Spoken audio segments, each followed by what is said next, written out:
too a little short for a stormtrooper?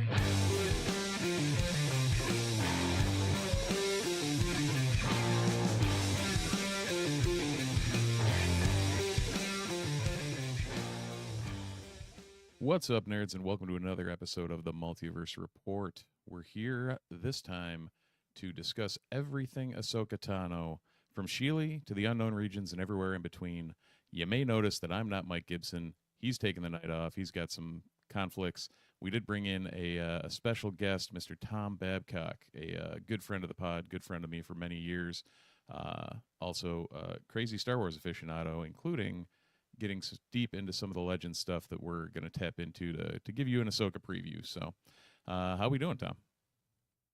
Doing great, Steve. Happy to be here. I'm super excited. Always love when the show, moves up to 2 days ahead, or 1 day ahead, Yeah. I should say, but a two-parter and 1 day ahead. That'll be fantastic to see coming out tomorrow night.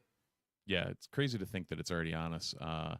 I was trying to make plans and figure out how Wednesday was going to work, and now I have to shift things to figure out how Tuesday is going to work because I know there's no way I'm avoiding spoilers. So, Yep. And it confused the crap out of me with one of the posts, I think, on Twitter had it when they announced it. Yep. They linked it as, I think it might have even been from Star Wars account, linked it as 6 p.m. Pacific time. So I was like, 1, 2. I was like, okay, got it. What? I had to do the math. Carry the 3 and Yeah. jeez. Yeah. So 9 p.m. tomorrow, the aforementioned Ahsoka series on Disney Plus will drop. Ahsoka Tano, much beloved character. You can actually, if you'd like, head down to Funky Town Comics and Vinyl and get the first ever comic appearance of her in a Star Wars Clone Wars #1 issue from Dark Horse Comics that I've been eyeing for years that there's no chance I will get my hands on. But check out our friends and sponsors down at Funky Town Comics if you're interested in grabbing that. And I got a hunch the price on that's going nowhere but up after this drops, since Ahsoka is an extremely beloved character for very good reason. And I don't know. I guess maybe we start with a personal tale. Where were you there when Clone Wars originally dropped? Like when we got to series know... or movie? Oh, movie. Because movie would be when you had Ahsoka. I mean, it was one of those. That was 2000 and oh gosh, I can't remember. I wrote it down earlier, but 2007, 8? I want to say. No, something like that. Yep. But it was. So that was college time. And I think. I just remember. I don't know if I was just oblivious to it or if I was just kind of in an ebb in my kind of arc of fandom, but I just don't even remember it coming into theaters. I don't remember the theatrical release. I remember I remember when the series dropped on Cartoon Network, and I also remember the DVD release of the movie. So I have it on DVD.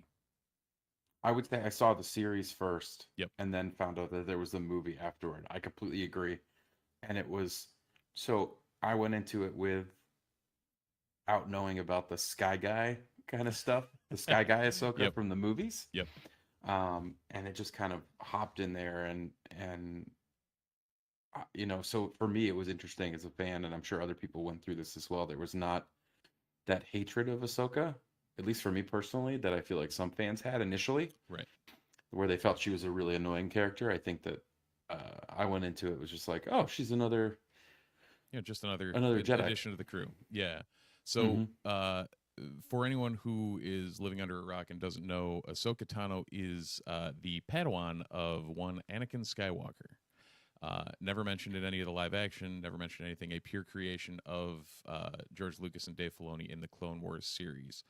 The story goes that Lucas at one point came to Filoni and said, just flat out said, well, Anakin's got a Padawan, and said something about did you write anything about Anakin's Padawan? And Filoni said, Anakin doesn't have a Padawan. And Lucas, in his ever-present Lucasness, was like, yeah, he does. And that was about it. He does now. It just ran. He does today.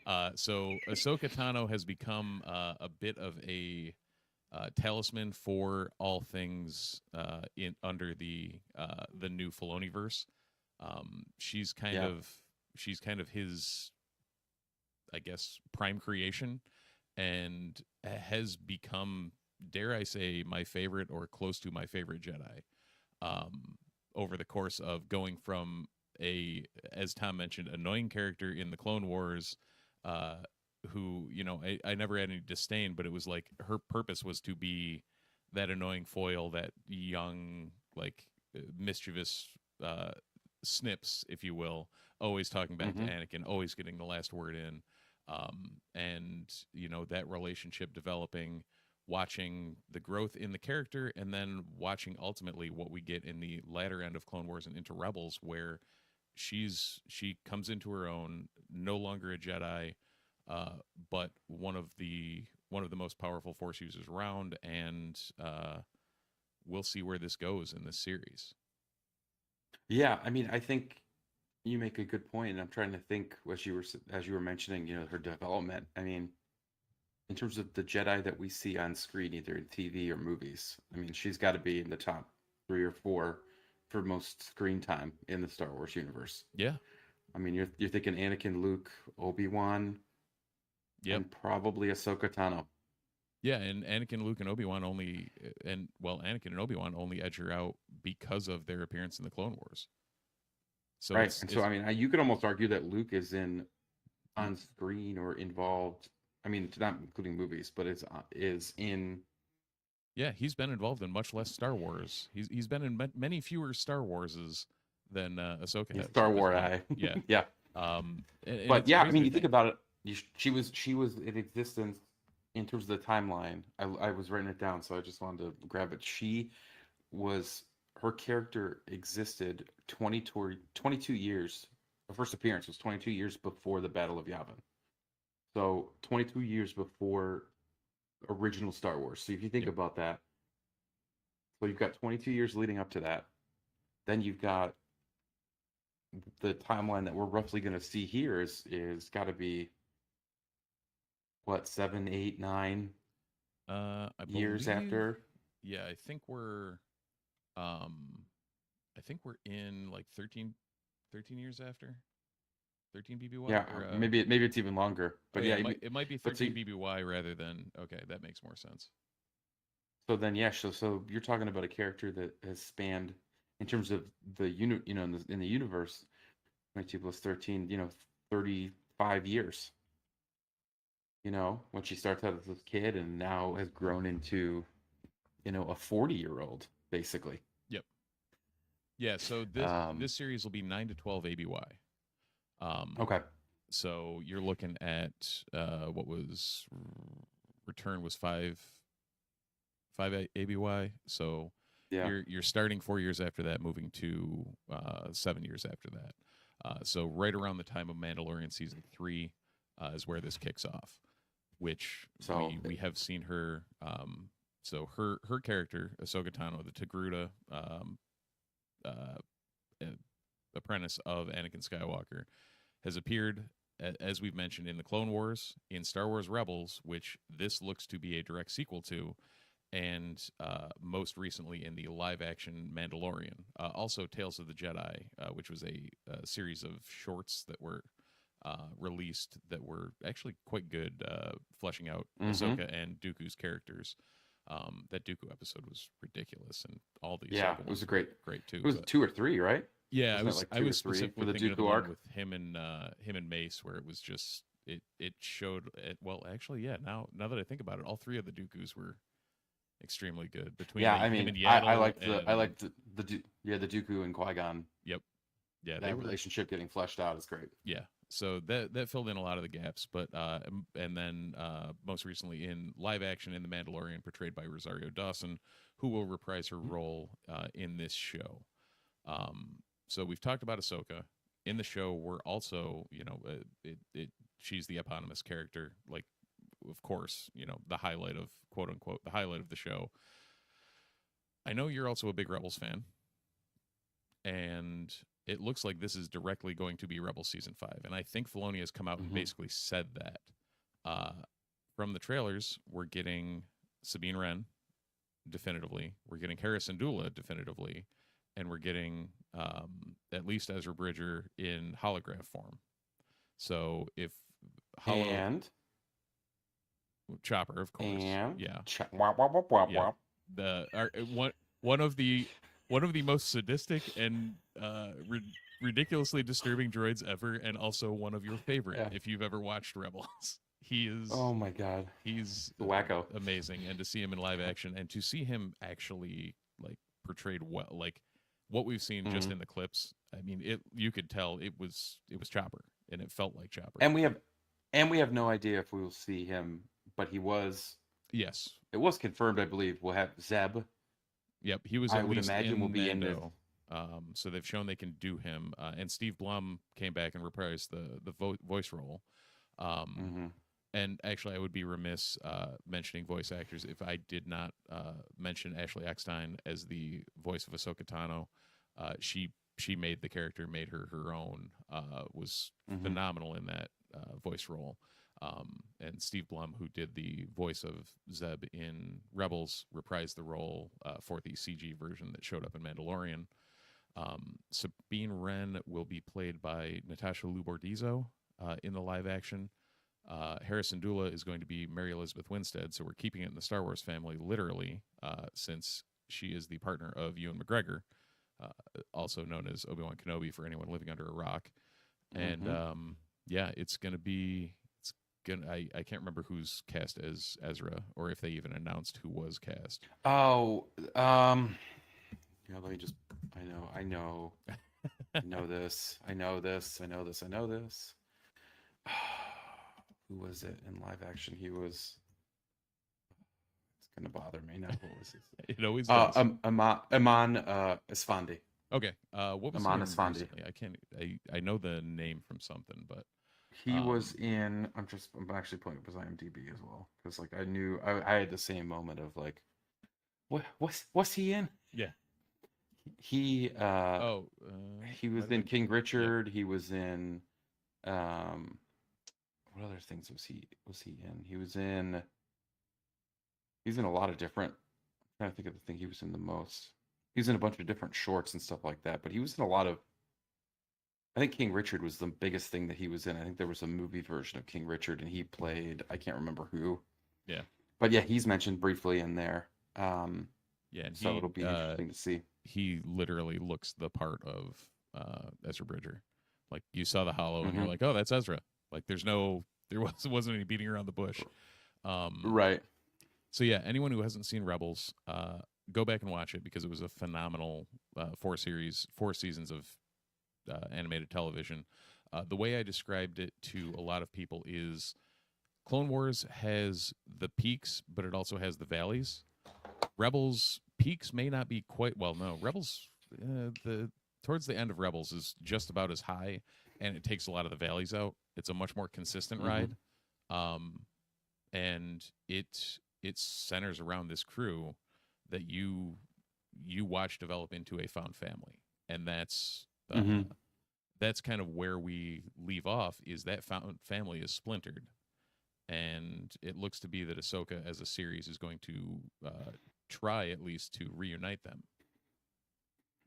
It's very Star Wars. Yeah. This idea of the found family that you see in the original trilogy and all these other things. It's very much another story like that. And yes, as Steve said, you got 24 hours, so get on it. Watch it's it. a lot of Rebels to watch all 24 of it. hours. But no, especially the last couple seasons are fantastic, and you see some direct.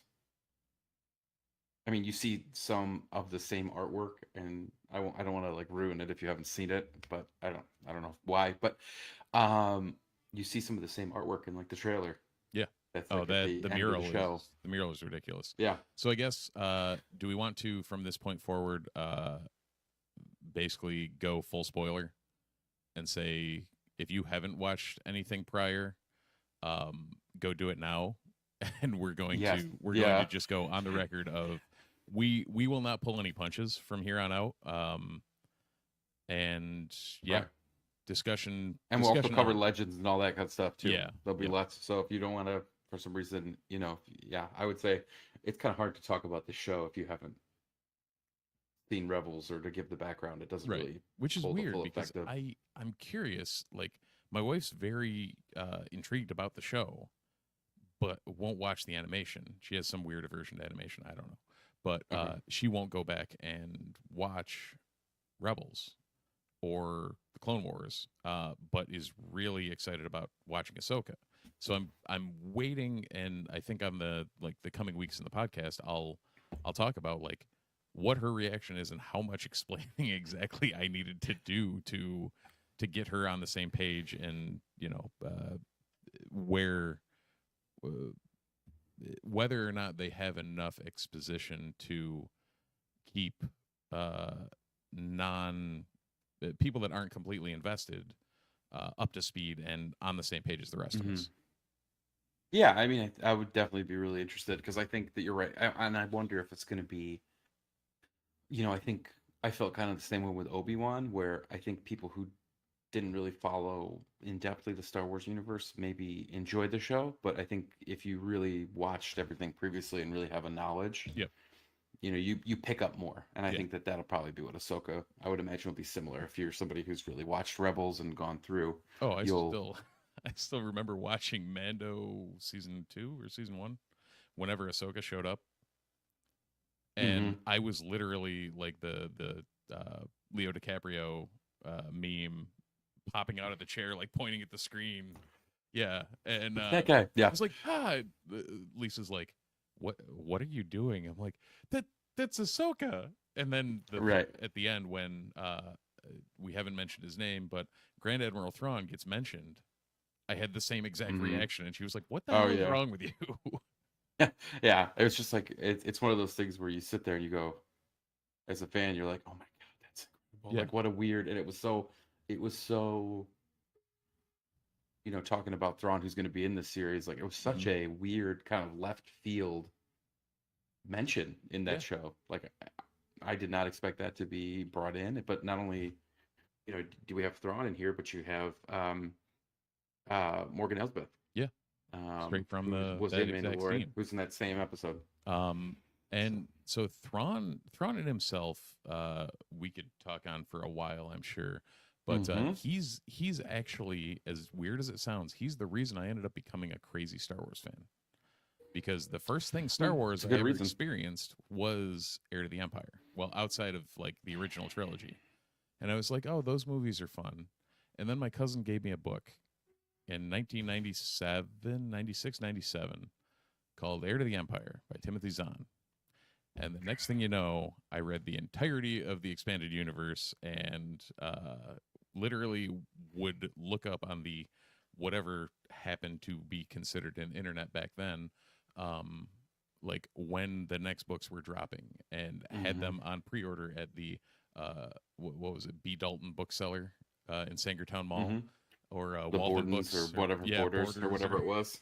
Yeah, so spent many a day there, pouring through those racks, and every time we went down to Utica, it was like, all right, I get to go to the bookstore and see if there's a new Star Wars book. But that was that was a thing. Like, Thrawn as a character might be, especially in in the expanded universe, and even in what they've turned him into in the new canon, one of the single best characterizations of not just a villain, but just a character in the Star Wars universe. I think too, you've got, right, and I don't know if you want to go through, if we want to separate, the kind of the expanded universe versus the canon, but I mean, the thing that is so great about this character is it is an individual who, and at the time, especially with something like Heir to the Empire, but also in the time of if you just watch the movies or the TV shows, you've got a guy who, the Empire is notoriously not, let's say, friendly to alien species, right? Yeah. And you've got this guy who comes from we've never seen him before, right? You never, even in the old EU, you never saw this guy. For those who haven't seen the trailer, again, I don't know why you're listening, but if you haven't, blue guy, red eyes, like never seen somebody like this, right? And to find out in both the old EU and in the new canon that he's worked his way up through the Empire, which is a notoriously anti-alien organization. Yep. And he is one of the most brilliant tacticians in both the EU. I mean, that's kind of, maybe I'm doing a similar, things that are similar, but to the EU and the new canon, and to see him finally come into a live action role is going to be, I think, awesome if they do it correctly. To go from never seeing this guy to seeing a blue-skinned, red-eyed chiss as a Grand Admiral of the Imperial Fleet, which in the EU, I think there was like 7 Grand Admirals or something. Mm-hmm. And it was absolutely ridiculous that they're like it. It adds to the importance of the gravitas this guy brings, and every step of the way, whether it be EU or canon, he's always thinking 5, 6, 7 steps ahead of everyone else, and successfully doing it. And it's crazy to think that I guess the new canon stuff also adds in a couple different layers, but in the classic, it's like everything he did, he was one step ahead of anything that the big 3 and the New Republic plotted, and he was the heir to the Empire. And again, another moment in that episode when that quote got dropped, I was like, they said the words, they said the thing. But through that whole trilogy, it was he brought a whole new level of stakes to a post Emperor Palpatine game. Absolutely, because that was the thing is in the EU and in this time frame in the universe, right? So we've seen in the new canon, we've seen the First Order, but that's down the road. Yep. And it was the same thing I remember with the EU is after the Rebel Alliance wins at Endor. What's up with the Empire? Like they obviously, we saw how many ships they had at Endor. They didn't kill all of them, right? And so to see this, and what was it in Heir to the Empire? It's like like a year, if that, after Endor. Yep. That Thrawn shows up. I mean, so you're talking. I think it was like it might have been 4 because you had Dark Empire in there where Palpatine's clone. You had all the X-wing stuff with Warlord Zinj and Yasana Sard and all that. So it might have been like even like after that. Might have been 5 years after Return. So it's probably in this same time frame, which actually fits pretty well. And he's just as terrifying. And you're right, this Heir to the Empire thing. He's just as terrifying. Like you said, he's so smart. He has he's one step ahead of everybody. And it really, in the EU, it really put the fear into the New Republic. And so, it's interesting to see that there's kind of still that fear factor, but I'm looking forward to seeing on the screen how we're going to see, how do I describe this? See why people are afraid of him. Yeah. Yeah. And it's weird because he's a very soft-spoken, he's not a rule by force. He's a rule by, I am smarter than you. His shtick is, overanalyzing artwork from various cultures. He tracked the Ghost crew effectively by, various iterations of like the Twi'lek Kalikori from Hera's family, from Sabine's artwork, from stuff from Lothal, tying it to Ezra. There was a lot of that's kind of been his thing through all of the EU and whatever, of utilizing the culture and the art of a people to predict their tactics and predict what they're going to do. And it's, I guess, it's not like it's a weird rote trope. It's more like, I don't know. I guess describing it could almost come off as a weird Deus Ex Machina, but it's like the way they've done it in both the EU and canon is pretty respectable as far as like it doesn't seem like it's over the top. It's not overly used. It's like it's just actually a tactical advantage. It's not like his be all end all. Right, and you see, I mean, I'm trying to remember which Thrawn book it was in, but he's also different.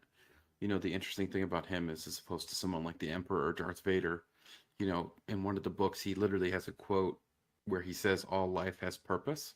Yep. So he's not this. That's the other interesting thing about, especially in the new canon, he's not one of these people who. I mean, people have roles and may be expendable for tactical reasons, but they're not.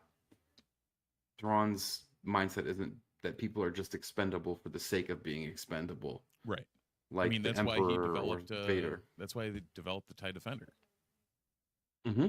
It was, why are we Right, which throwing is all these pilots away? Like, what are we doing? Ultimately, if you watch Rebels, his TIE Defender program got usurped by Krennic's Death Star program. But so we got the Death Star instead of a whole new fleet of TIE Defenders. Hindsight probably would have worked out better the other way, since they don't get blown up quite as easily. Whatever. No exhaust ports Yeah. in the TIE Defenders that are that size. So they ended up, I don't even think we mentioned it, Lars Mikkelsen, who's the voice of Thrawn in Rebels, and also, if you didn't realize, a quite prolific actor, will also be, he'll be playing him. And we saw the first shots of, again, the Mikkelsen in full Chiss regalia, which blue skin, piercing red eyes. The Chiss are from the unknown regions.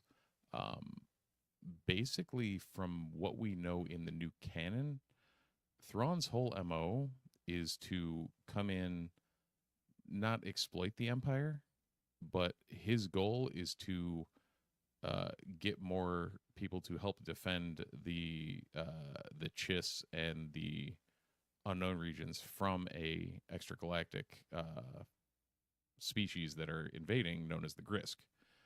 In old canon, that was the whole New Jedi Order Yuuzhan Vong timeline, which, again, very good books to read. Do not tie into current canon, but I did. I personally loved the whole Vong saga. Oh yeah, and this idea of this other, this Right. almost making the universe bigger. This other idea, I think. Yeah, so maybe in the, just kind of even going bigger with like what the Chiss are, because if someone's tuning in and they're trying to figure out where they are in the world, they are from, as Steve said, from the unknown regions, which is this area outside of what is the known galaxy. So the galaxy that we, whatever's as mapped. Star Wars fans are comfortable with. And so I guess think of like back in the day when people were exploring the Earth, and the unknown regions that effectively be when I guess half of the U.S. had been colonized and the rest was kind of out there in the West. And right. So the known galaxy knows the unknown regions are there. They know there's certain planets that are mapped. There's whatever, but it's not remotely as defined as the rest of anything else. And it's from what I was remembering. So basically, in terms of like hyperspace lanes, the other reason that it's unknown is because and thousands of years ago or something like this, there was some kind of natural disaster that's never really named, but what it did is it tore hyperspace. It kind of fractured hyperspace out to those unknown regions, and so the Chiss use what they call navigators, which are like force sensitive children. To help them navigate out of, or between hyperspace lanes there and out of the unknown regions. Yeah, effectively around all the black holes and whatever they're running into. Right, which they call chaos. Yep. These little pockets are called, in the unknown regions, are called chaos. And so there's part of that reason and rationale to the idea that maybe Jedi were the first people to map the current galaxy. Yep. I know this is getting a little off target, but like mapping the current galaxy. And I remember reading that the way that hyperspace technology was not necessarily created, but one of the theories is that they observed the Purrgil, the space whales. Again, and that was go watch Rebels if you want to know what a Purrgil is. But the idea that they they observed them go into hyperspace, and then that's where they came up with the idea for hyperspace technology. Yeah. Which, only circling back briefly, there's that old movie the movie that they're talking about coming out. That's like the Ancient Republic. Yep. Movie. So Dawn of the Jedi. I don't know. I just mentioned in there because it'd be kind of cool. Yeah, it'd be kind of cool if that gets tied in there. I don't know how much of the High Republic you've read, but they do touch on that. The Nile, the antagonists of the High Republic, utilize a very rudimentary, like, I can't remember what they call them, way lines or whatever. Certain ways they can jump through hyperspace outside of the known pathways, and it's effectively through force use, and confirms that force users can figure out what's going on in navigating things much more adeptly than a non-force user. Go figure. Right. Well, but the Chiss, right? So the Chiss are trying to come out of they basically rule. Now, if I'm correct me if I just want to make sure I'm not mixing my canon here, but basically, effectively, the Chiss rule a significant portion of the outer regions. Yeah, a good chunk of it. The Chiss ascendancy.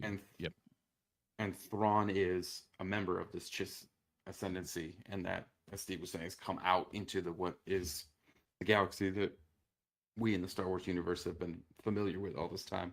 Yeah. And is trying to figure out how to get allies for the Chiss against the Gris. Yep. Okay. Yeah, I always say it wrong, like a grist mill. I don't know why. But yeah, so it'll be interesting to see.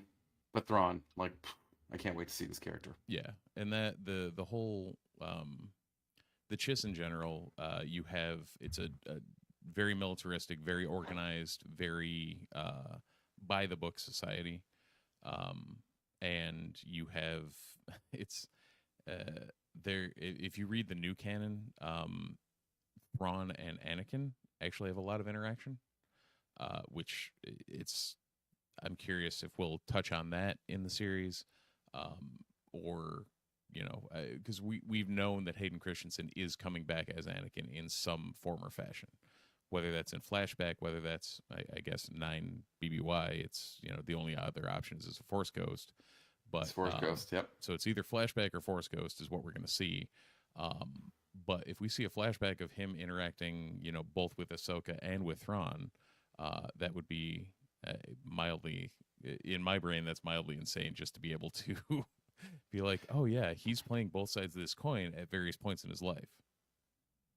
Right, and I think that Thrawn book isn't the interaction not only with Thrawn and Anakin, but Thrawn and Darth Vader, basically. I mean, I know it's yeah. Again, so that's the cool separate part of it is it's effectively each chapter goes back and forth between Thrawn's interaction with Anakin on one of the first missions, and then Thrawn with Vader later on, and eventually Thrawn deduces that Anakin is Vader. Like, he puts 2 and 2 together, and that's the whole part of the whole book. But that I think that was part of the original Thrawn trilogy. Let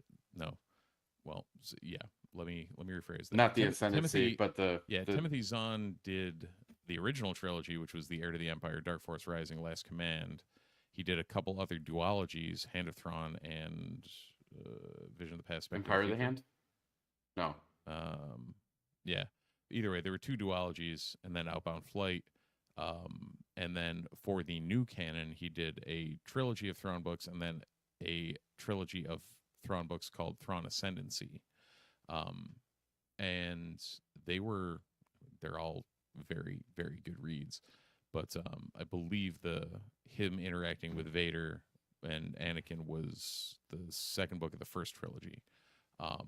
Yeah, I think you're right. That makes sense to me. And I think it's like Thrawn Alliances or something like that. Yeah, something like that. And he has I would love to see like Eli Vanto or Admiral Ar'alani in live action. I don't know if we'll see either of those characters, but if you've read those books, you know what I'm talking about. Vanto's kind of his right-hand man, human, teaching him the ways, brought him back to the Chiss Ascendancy. A whole lot of story and backstory there.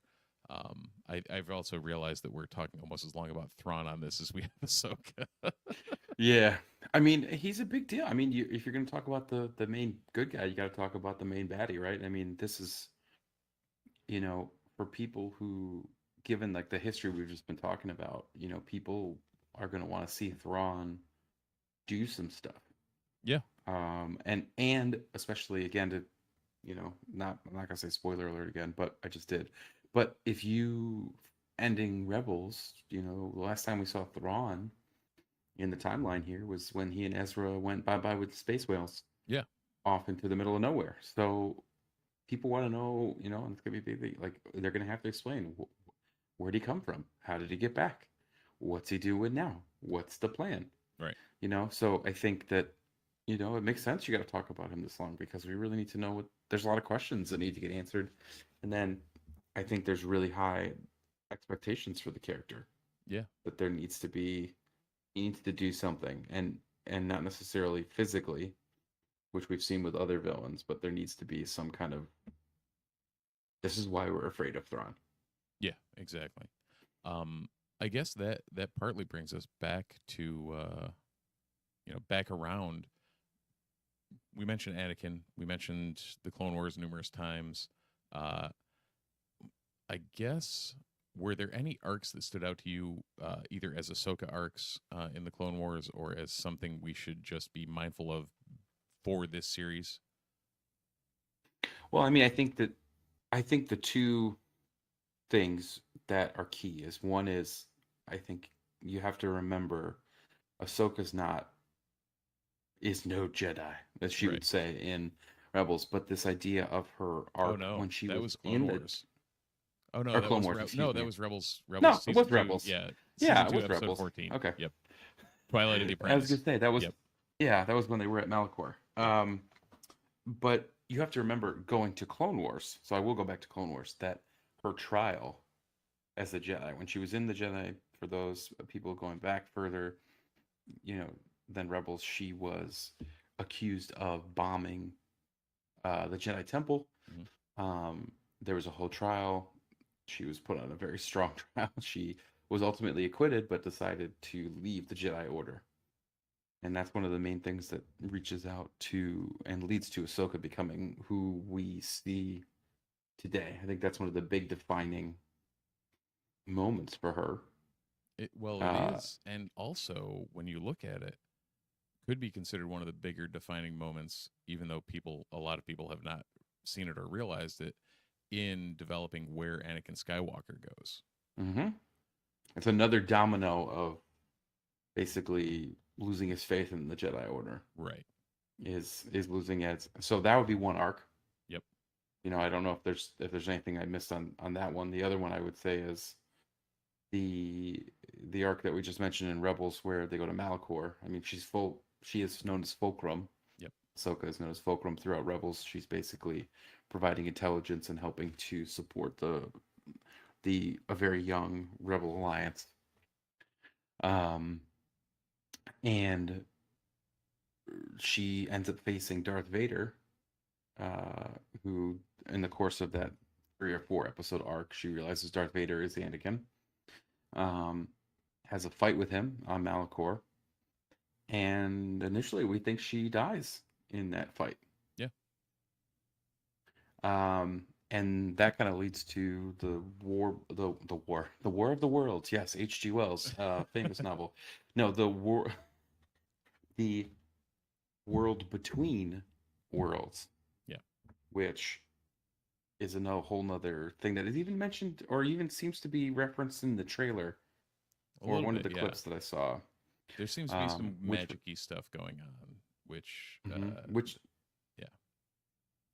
which for people who don't, so basically what happens is later on in Rebels, um, I'm yada yada yada quite a lot here, but I'm yada yada yada. Ezra discovers there's this world between worlds in which he can look through different portals.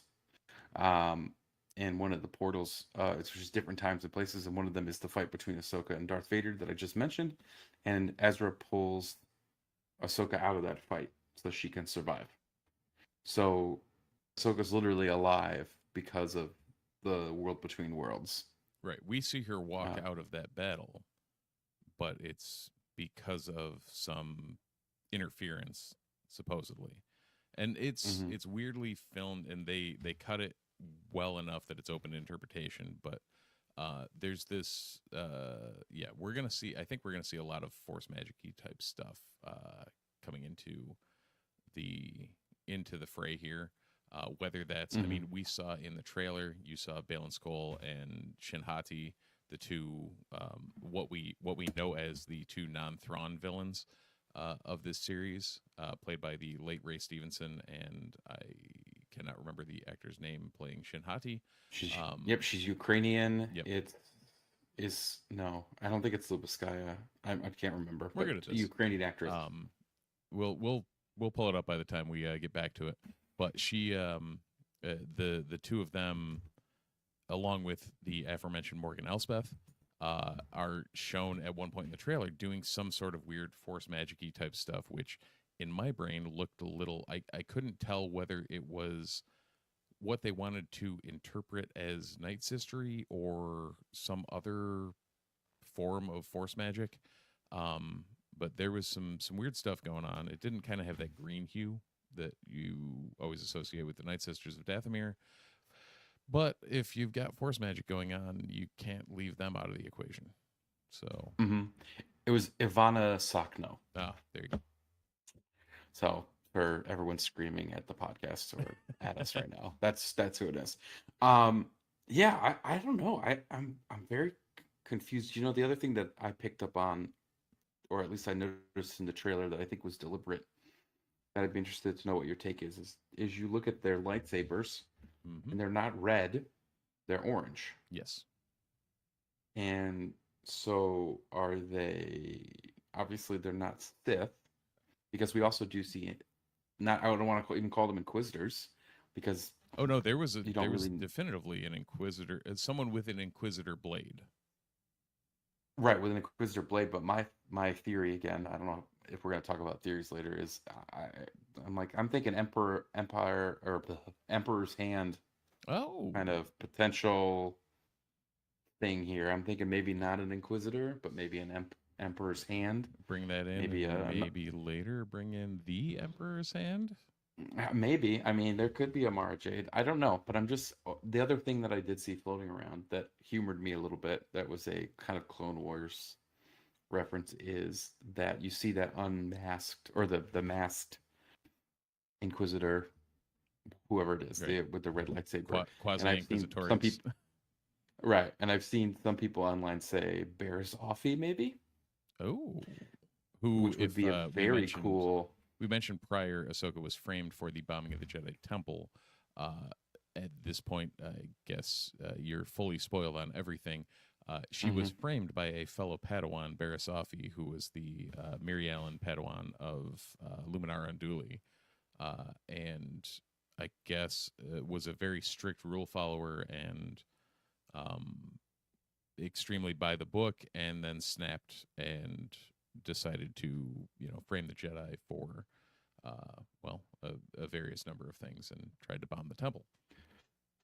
So anyway, I know that's kind of going out the side, but I think this orange lightsaber thing is really interesting to me, because we've never seen one. No.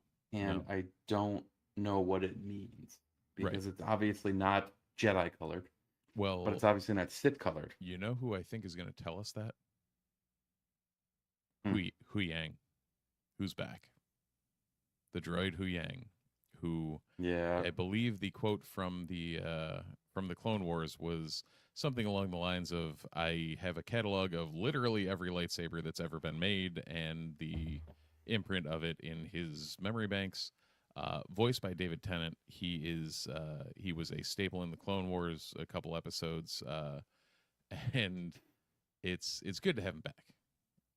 But that's a good point. I forgot about that. That is probably where we'll get that information, because the other interesting thing, and maybe I'm just trying to find other fun ways of dividing this, is I don't know how close they're linked directly with Thrawn and what Thrawn wants to do. Are they trying to do kind of their own thing? Well, Elspeth, they're not really interested. They're talking to Elspeth, and Elspeth is working for Thrawn, supposedly. For Thrawn. So right, but is there another layer, like we just talked about with Thrawn? That'll be somewhere where Thrawn's trying to pull, both sides. Is, in this case, are they trying to? Yes, they'll work with Thrawn for now, but there's actually another Right. And goal for them. does the orange mean, they're not fully bled lightsabers, like they're, I don't know, like half Sith, some sort of Right. dark Jedi, gray Jedi type thing going on? Another crazy thing I saw that was a theory. Again, I'm just throwing out theories here because I love sharing some of these crazy ones. Is that there's a thought of are these two, because of the world between worlds, are these guys like time travelers?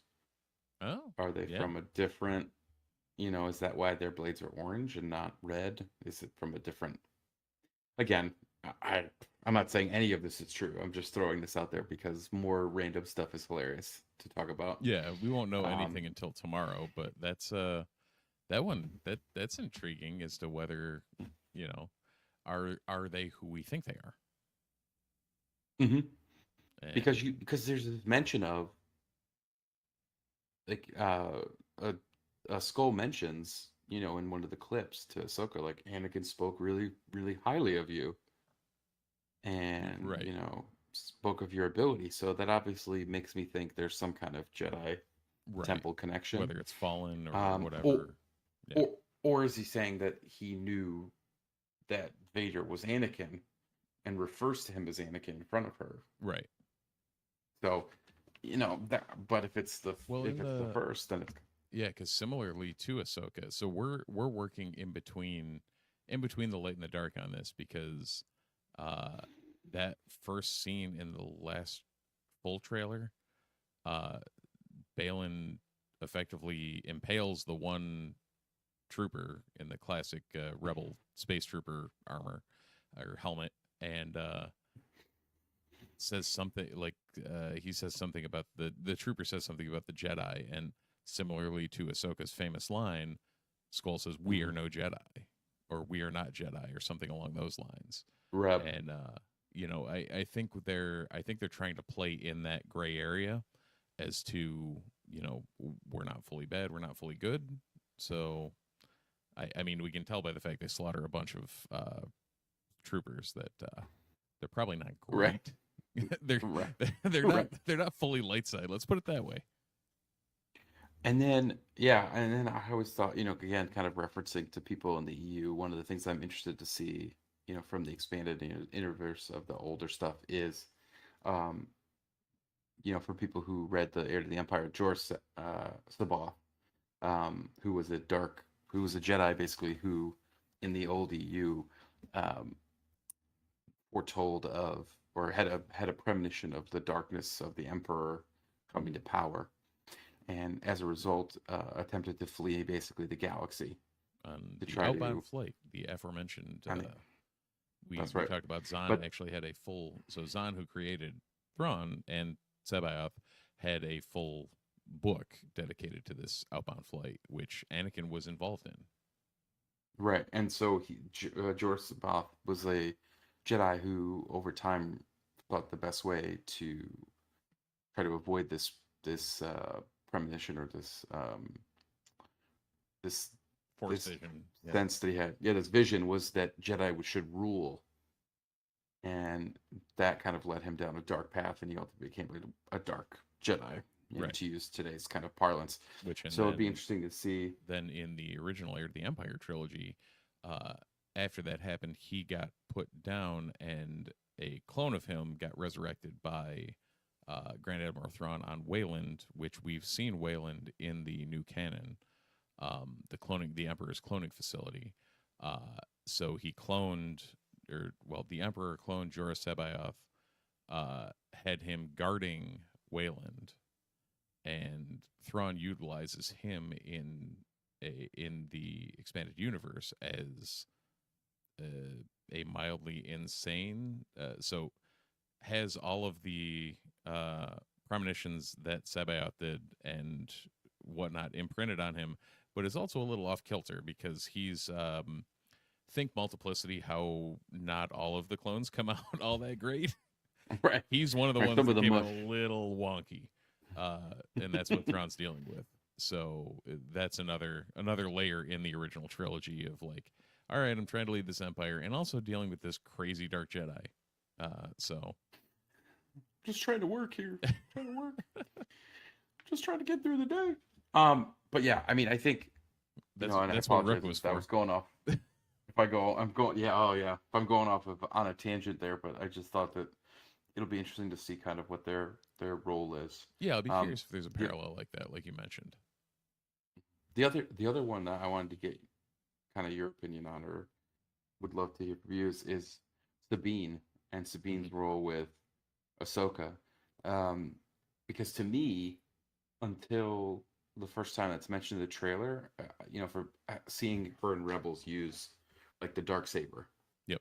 with Kanan, I was like, okay, she's using the dark saber. But to me, it did not click, and maybe I'm just slow, but it did not click until the trailer that this idea that Ahsoka was ultimately going to train Sabine to use the lightsaber. I did not click that Sabine was force sensitive, or that there was like a See, I still don't know about that. I still don't know if she is force sensitive or if okay. because she had the dark saber training and no longer has the dark saber, if she's just using because Ezra gave her his lightsaber and that's what we see her using in the trailer, whether it's just a Right. function of him um or of her But having a lightsaber and Ahsoka training her how to use it.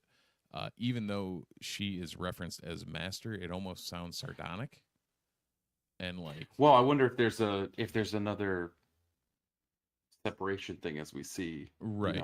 in some other Jedi that I just have to I can't, similar to what Kanan did with Ezra, Hmm.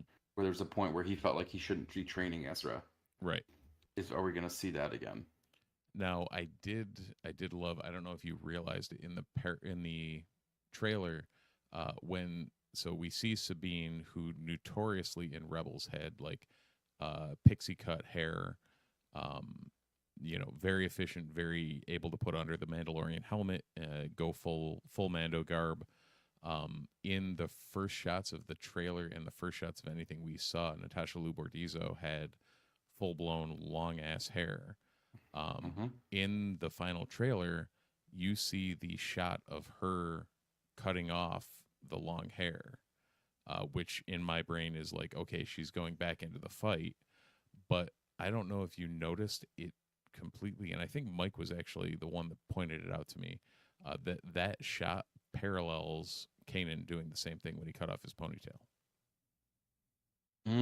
I did not put that together, but you're right. It was That's almost cool. like verbatim the shot. I think somebody sent me like a side by side. I'm pretty sure it was Mike, and it was like, oh, It's okay, it's like it's interesting too, because when you see that with the timeline, or how Rebels ended with that shot, yep, so you're going to see some of Ahsoka, I'm assuming, is going to happen before what right, the end of Rebels is, because Rebels kind of ends after Endor, because they do that jump cut at the end of yeah, the Rebels TV show, where they jump ahead all the way from to the end. So it'll be interesting to see, kind of, you'll see some of that gap. And right, that was the first time I noticed that, when I was like, oh, like, so we see her with long hair.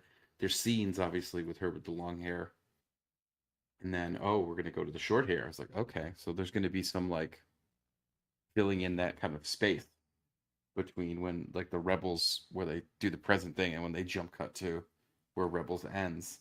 Like, we're gonna fill in a little bit of that gap in between. right. Yeah, and that'll be good to see what happens because, um, well, we know one thing that happened. Not to completely derail where we're at, but we do know that the aforementioned Kanan Jarrus, Jedi Knight, and Harrison Dula had a child, Jason Syndulla. Mm-hmm. Um, apparently, before one of the most emotional moments for me in all of Star Wars, when Kanan Mm-hmm. sacrifices himself. Prior to that, apparently, things went on, and Things happened. yes, so Jason Syndulla was apparently born, who I believe will be like a early teenager. I'm curious. You think we're gonna see anything from Jason, or I mean, they can't really. Is he just hanging out with a babysitter during this whole thing, I, you or know, I don't know. Like, I'm now, that episode was Jedi Knight yep, with an N. yep, Season for 4, I episode think. 12? It was like 2 from the Something end. like that. Yeah. Look up Jedi Knight. Great episode. I thought about that. I didn't see, obviously we don't see him in there. That's what confused me so much when I saw all the Sabine stuff because before any trailer came out, part of my thought process was, well, if Kanan is force sensitive, obviously, Yep. then his son is probably force sensitive. So before anything came out, obviously before all this stuff got released, I was like, oh, like maybe Ahsoka is training Kanan's son. Right. And I was like, that would have been kind of cool to see. But I don't know if we'll see. I mean, I feel like we have to see him, right? I mean, given Hera's background where her dad has fought his whole life and she was around that as a kid. Yeah.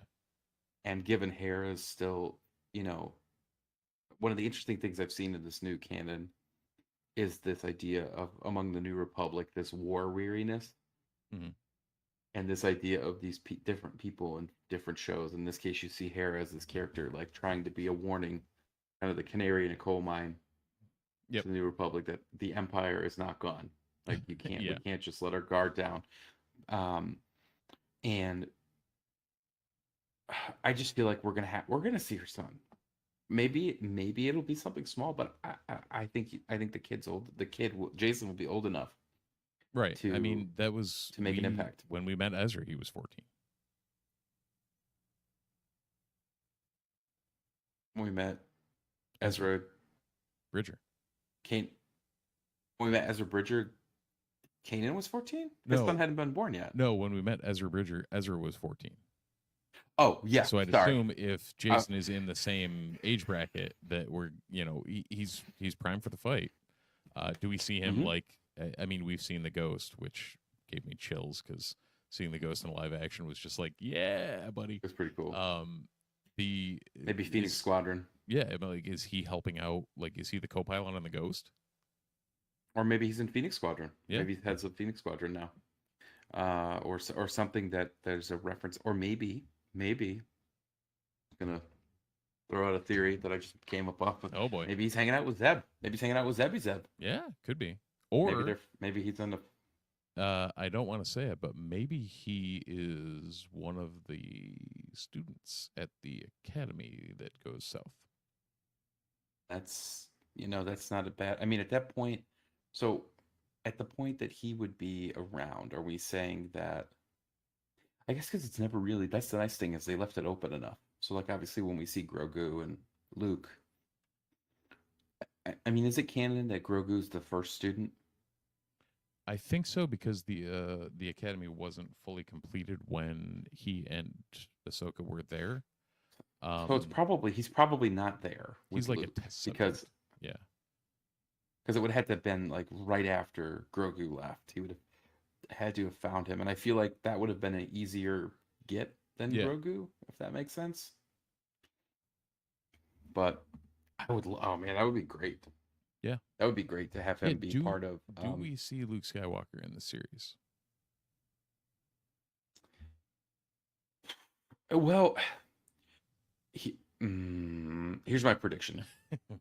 If we are, which my understanding is, besides the Rangers of the New Republic or whatever the other show that they're going to do is, if Mandalorian and Ahsoka and the other show are leading up to a big event, like either a movie or like a big 4-part TV show, I think either directly in the lead up to that or more likely in that 4-part or what the 4-part thing they just made up, the movie length episodes. Yeah, that he'll be in that. I think I don't know if it makes sense to have Luke in Ahsoka's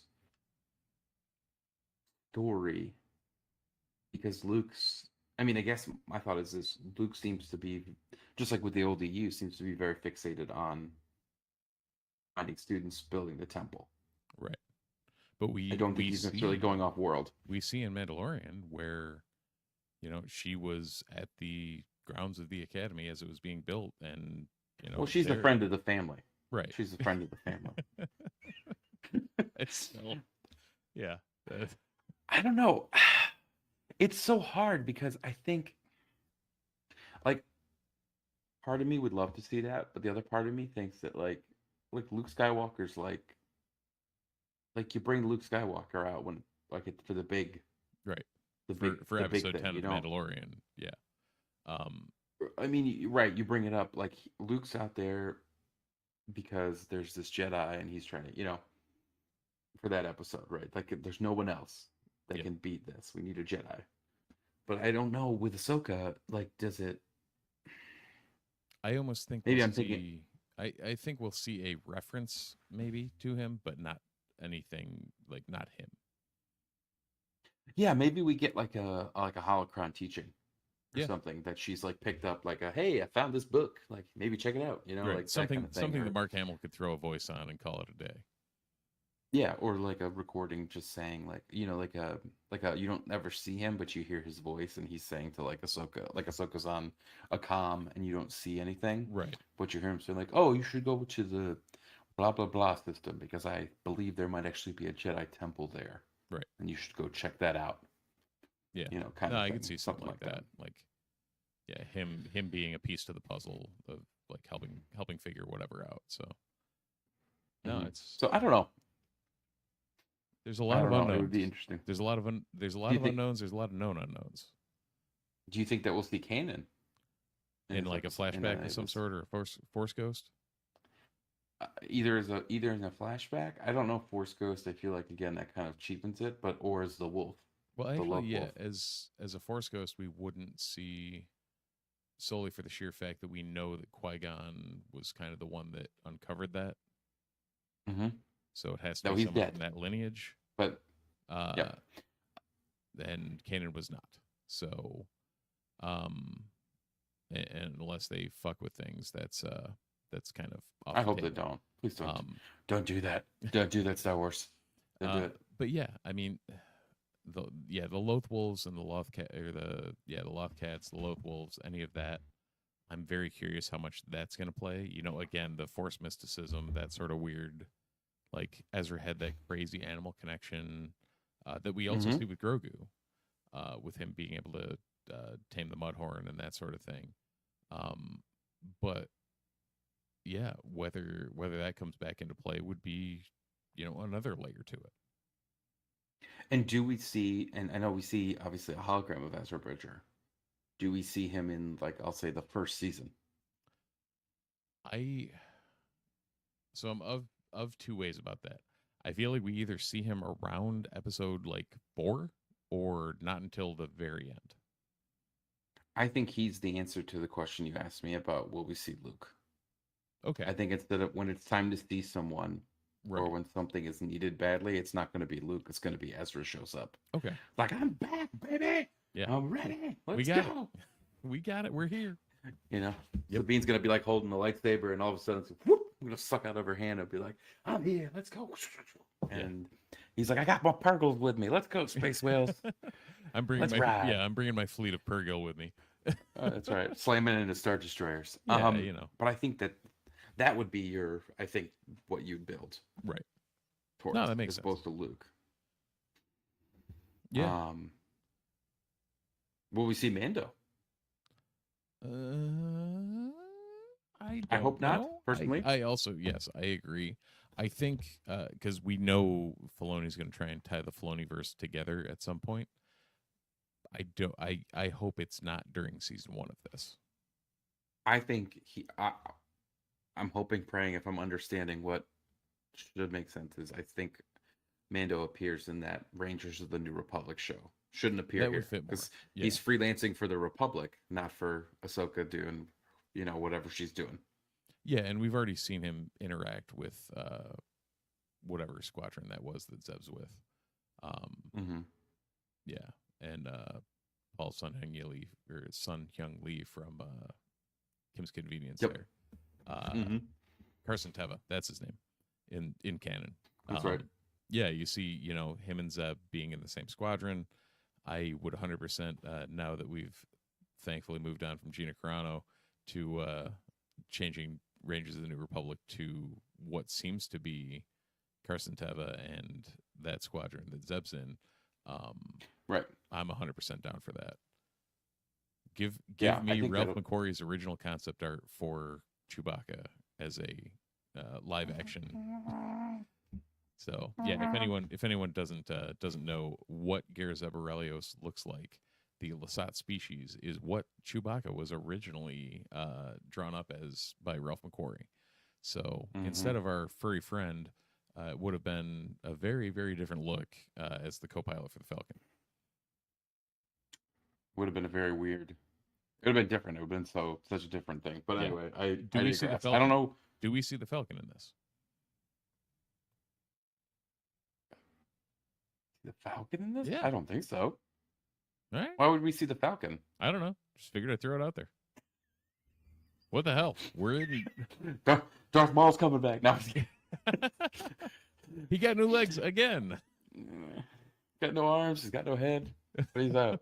Just a flesh wound. He's Just a here. flesh It's wound. fine. Yeah. But yeah, I'm trying to think like what other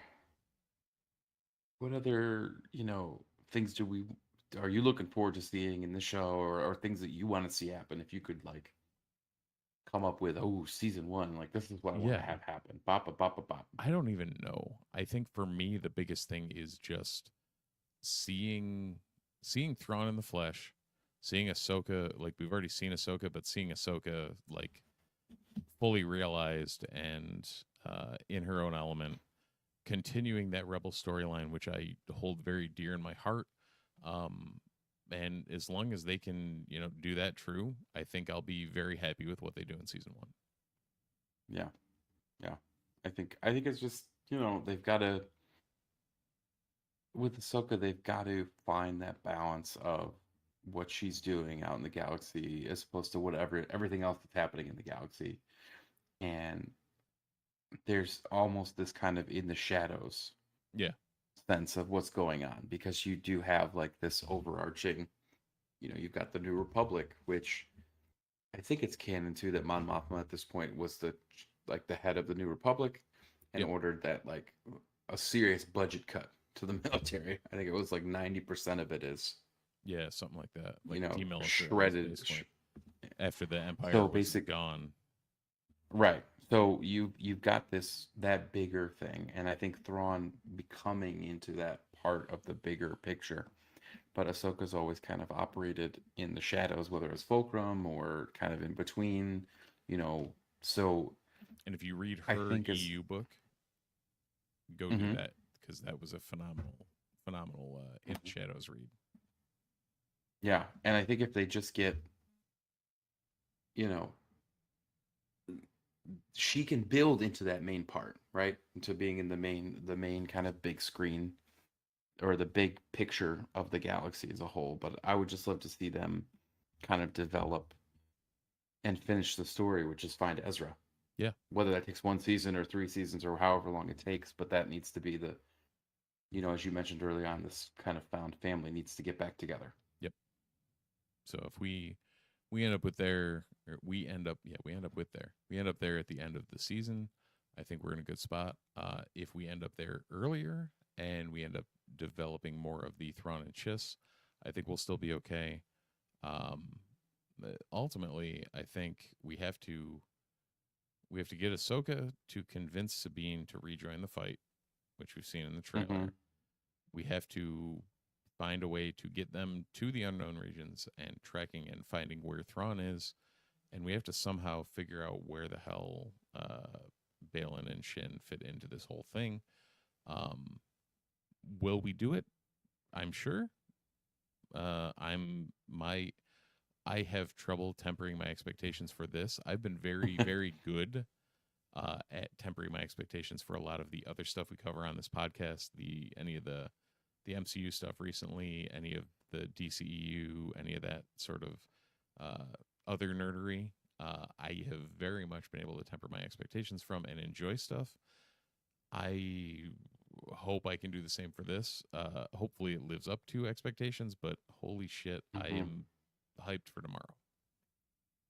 Yeah, I'm really looking forward to it. I hope it's going to be like a super good kickoff, the first 2 episodes. Yep.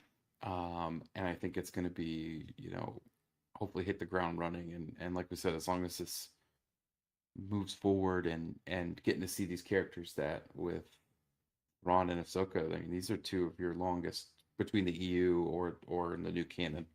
You know, one for mostly for Thrawn with the old legends, and with Ahsoka, what we have now. You're talking about characters that have been around for 15, 20 years easy. Oh yeah, So to get those kind of characters involved is great. absolutely. So, uh, I don't know. I think we've covered about everything we can. Anything else you want to touch on, or No, I don't have anything I want to touch on about that. I mean, there's just so much. Like that's the yeah? Oh problem yeah. is we could probably talk about this for Like days, but we're trying to going like we're going over an hour, and we already like we could still keep going if we wanted to. Um, I guess if nothing else, thank you for popping on, Tom. It's always a pleasure. Do you want to let anyone know where they can get a hold of you, or touch base if they want to talk some more Star Wars? I would say it's always a pleasure to be here on the Multiverse Report. I appreciated talking about it. It's got me even more hyped, which I didn't think was possible. But people can follow me if they want. You know, I'll occasionally try to post stuff. It's at Longball Law, so Longball, and then Law WAL. Um, and I would say the only other fun thing, just for people that's random out of nowhere, is but I know you guys talk about comics and all that kind of stuff, is if you haven't seen, there's a cool multi-issue comic by Patton Oswalt, who's one of the writers, called Minor Threats, which I just finished reading. It's fantastic. Basically Nice. the premise is, and then I'll stop talking, but the premise is you have um your typical city of heroes and villains, but not all the villains are like A-level villains. You got the kind of people who are your D-level villains who like rob a bank, don't do anything for a few months, and have to rob a bank again. Yep. Starts off with one of the main A-level villains kills the sidekick of an A-level hero, and as a result, all of the A-level heroes basically turn the city into a police state, Oh, trying to find this A-level villain, and as a result, they're squeezing these C and D-level villains who are terrified of these A levels. So it's about a group of people who go, we got to get this A level villain and get him to the A level heroes so we can get through our lives. yep. And get back to our robbing and thieving where there weren't superheroes down our back. So it's a Oh, very so interesting. the lower level villains end up being the protagonist, or like Yeah, yeah. yeah. They're basically looking to get this, to capture this A level villain, to turn him over to the A level heroes. Yep. But for the selfish reason of, so the A level heroes stop with the police state basically and let That's the awesome. the low Let them get back level to their crime go normal. back. Their normal lives are just robbing a bank. They don't have just the cops they have to deal with. Oh, But that's it's called awesome. Minor Threats. It's awesome. It's very good. It's him and Jordan Blum who did the Modoc series on Oh yeah. Hulu. Yep. So it's great. That's just my fun little. And the art is really cool. I enjoyed it. I found it randomly through another podcast, and that's my fun little go out and read it. There you But go. other than that, no, it's always a pleasure to talk about the wars and Absolutely, man. Ahsoka. Yeah. And I No. appreciate being on. And Yeah. Definitely. Maybe we'll grab you back for a little down the line, depending on how everything goes, and see where we're at with our predictions and or our quote unquote preseason thoughts. Also, go Bills. that's right. Uh, That's right. Go Bills. Got the um, Buffalo shirt on. there Go you Bills. go. I got the DL44 Han Solo shirt on, That's but mine's in the wash. so yeah, for anyone listening, appreciate you hanging in there. It's been a pleasure talking to Tom. If you'd like to hear more from us, follow us, the Multiverse Report, on all the social medias of various happenings outside of Twitter or X or whatever the hell they're called now, where we're Multiverse RPT, and also don't post often, if ever. Instagram's really the place you want to find us.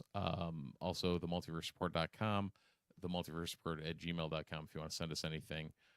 Other than that, again, as always, we want to thank our friends over at Funky Town Comics and Vinyl.